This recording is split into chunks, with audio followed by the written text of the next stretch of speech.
Zee 24 तास एक पाऊल पुढे। एटीएम कार्डचा डेटा चोरी होत असल्याचं आतापर्यंत तुम्ही ऐकलं असेल, पण इंटरनेट बँकिंग तरी सुरक्षित आहे का?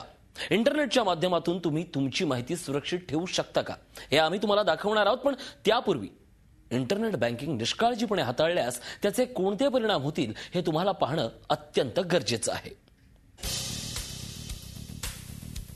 आज इंटरनेटमुळे बँकेतून पैसे काढण्यासाठी किंवा पैसे भरण्यासाठी तासनतास रांगेत उभं राहण्याची गरज नाही। इंटरनेट बँकिंगमुळे जगाच्या कोणत्याही कानाकोपऱ्यातून तुम्ही बँक ट्रान्झॅक्शन करू शकता। पण इंटरनेट बँकिंगचा वापर करणाऱ्यांच्या बँक अकाउंटमध्ये घुसखोरी करणं शक्य असल्याचं हॅकर्सचं म्हणणं आहे। हॅकर्सच्या म्हणण्यानुसार बँकेत वेळ घालवण्यापेक्षा लोक इंटरनेटचा वापर करून ट्रान्झॅक्शन करतात आणि नेमक्या त्याच वेळेची सायबर क्रिमिनल वाट पाहत असतात।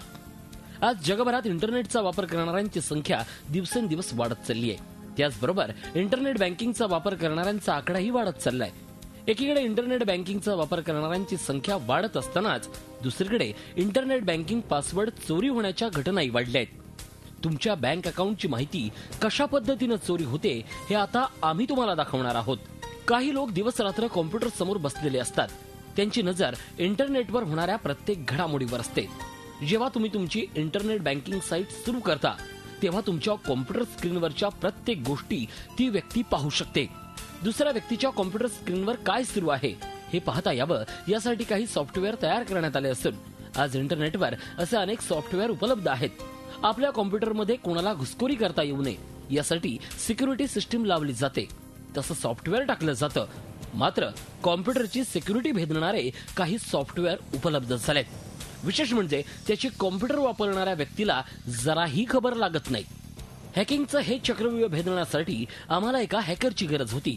बराच काळ शोधल्यानंतर तसंच इंटरनेटवर चॅटिंग केल्यानंतर शेवटी आमचं एका हॅकरशी बोलणं झालं। बँक अकाउंट कशा पद्धतीनं हॅक केलं जातं याची माहिती देण्यास तो तयार झाला होता। हॅकिंगच्या दुनियेशी आपण चांगलेच परिचित असल्याचं त्यानं आम्हाला सांगितलं। तसंच एका हॅकिंग विरोधी कंपनीत नोकरी मिळवण्यासाठी आपण तयारी करत असल्याचं त्यानं दावा केला होता। त्यामुळेच त्याला हॅकिंगच्या मायाजालाची इत्थंभूत माहिती आहे। अत्यंत सुरक्षित मानल्या जाणाऱ्या बँक अकाउंटमध्ये घुसखोरी करून अकाउंटची माहिती कशा पद्धतीनं चोरी केली जाते हे जाणण्यास आम्ही उत्सुक होतो। एखाद्याचं बँक अकाउंट हॅक करण्यासाठी कोणत्या गोष्टीची आवश्यकता असते असं त्या हॅकरला विचारलं तेव्हा त्यानं जे उत्तर दिलं ते धक्कादायक होतं। केवळ कॉम्प्युटर आणि इंटरनेटच्या मदतीनं जगाच्या कोणत्याही कानाकोपऱ्यातून हॅकर बँक अकाउंट हॅक करू शकतो असा दावा त्या हॅकरने केला होता। होय, हॅकरनं केलेल्या त्या दाव्यात काही अंशी नक्कीच तथ्य आहे।